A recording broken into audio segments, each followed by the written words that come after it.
तो प्रियंका मौर्य ब्लॉग में आप लोग का स्वागत है। आज आप लोग के लिए एक प्यारा से कजरी गीत लेके आई हूँ, अवधी कजरी गीत। तो आप लोग जरूर सुनिएगा, गीत सुंदर है, एक बार जरूर सुनिएगा।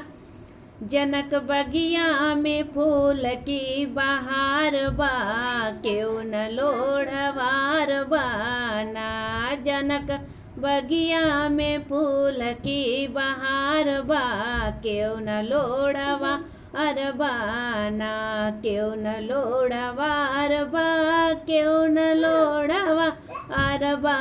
जनक बगिया में फूल की बहार बा, के न लोढ़वा अरबाना।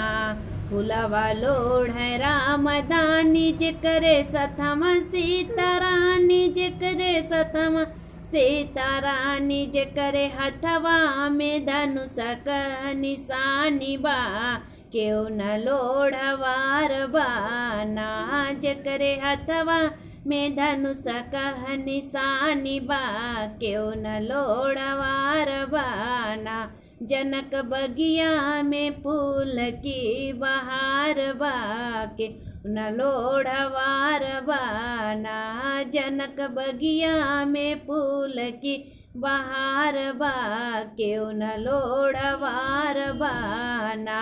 फूलवा लोढ़े कृष्ण दानी, जिकरे सतवा राधा रानी, जिकरे सतवा राधा रानी। जिकरे हथवा में मुरली का निशानी बा, क्यों न लोढ़वार बाना।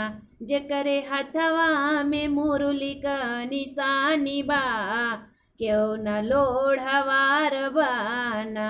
जनक बगिया में फूल की बहार बा, क्यों न लोढ़वार बाना।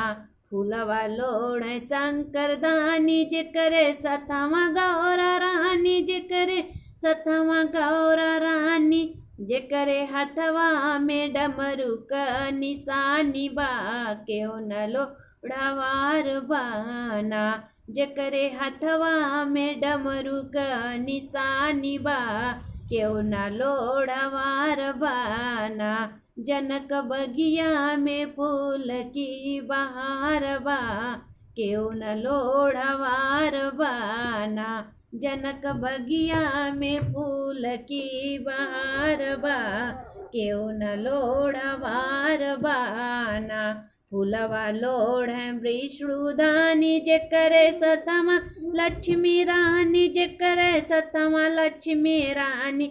जिकरे हथवा में चक्र कह निशानी बा, क्यों न लोढ़वार बाना। जिकरे हथवा में चक्र का निशानी बा, क्यों न लोढ़वार बाना। जनक बगिया में फूल की बहार बा, क्यों न लोढ़वार बाना।